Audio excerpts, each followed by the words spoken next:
So the beta for Final Fantasy XIV on the Xbox is officially dropped. In today's video, I want to go over 10 beginner's tips for those of you that are new to the game. The first tip is you should focus on the MSQ. Doing MSQ can gain levels for your main job and will get you the fastest amount of XP. And if you do solely a Realm Reborn MSQ, you will reach the max level for that area, for that expansion, level 50, by the end of the main game. The same goes for Heavensward up to level 60, and then again for Stormblood and level 70. And that will take you to the end of the free trial. So don't worry about leveling up as fast as possible in your main job or whatever. The levels will come as you do the story. So picking a server isn't too drastic of a thing to do because you can travel between servers and worlds at will.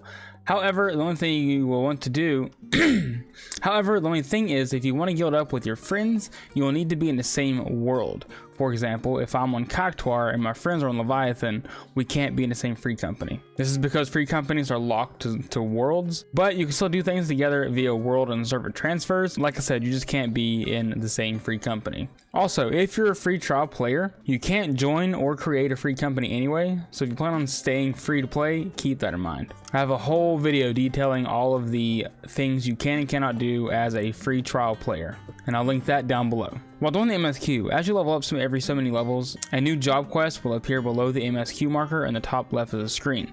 Doing these are essential to keeping up with your job. These quests unlock new skills and are very important, so do these whenever you can. Speaking of jobs, your character can take the role of every single job in the game. So, unlike many other MMOs, there's no need to go back and create different characters for different jobs. That is, unless you want them to look specific for like glamour purposes and stuff. But other than that, there's no need to make a different character for each new job. With that being said, be sure to visit the 3 main cities at the beginning of the game to see which job you like best. These cities include Limsa, Lamensa, Gridania, and Ul'dah. And the jobs are marked by a blue exclamation mark with a plus next to it.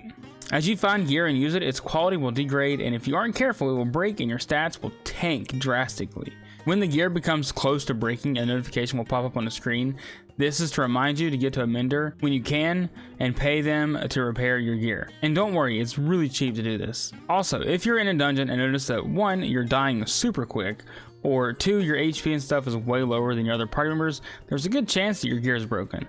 This has happened to me, and it took me way longer than I'd like to admit before I realized what was happening. If you have leveled your main job to max level and want to start leveling the other jobs, you will want to do your duty roulettes daily. At around level 16, you will start to unlock these, and at level 50, you should have the most important ones unlocked by default. Each day, you get a huge XP bonus for doing these, so make this your goal when leveling alt jobs. Then, once you're done, you want to keep grinding levels, just do the highest level dungeon you have available, and then keep repeating this until you can get to the next level dungeon. Sometimes there can be a bit of a delay when an enemy casts an attack and when it actually lands on a designated area. The cast bar near the enemy's HP is when the attack is actually going to go off, not when the marker on the ground appears or disappears. So keep this in mind. If you feel like you were out of the zone but you still got hit, it's likely because the zone disappeared before the attack was actually cast. There are a ton of quests you will come across as you adventure through the game, but don't feel the need to jump in and start doing them immediately or feel intimidated, because there are a lot of quests. However, the blue exclamation marked quests are ones that will unlock either a new job,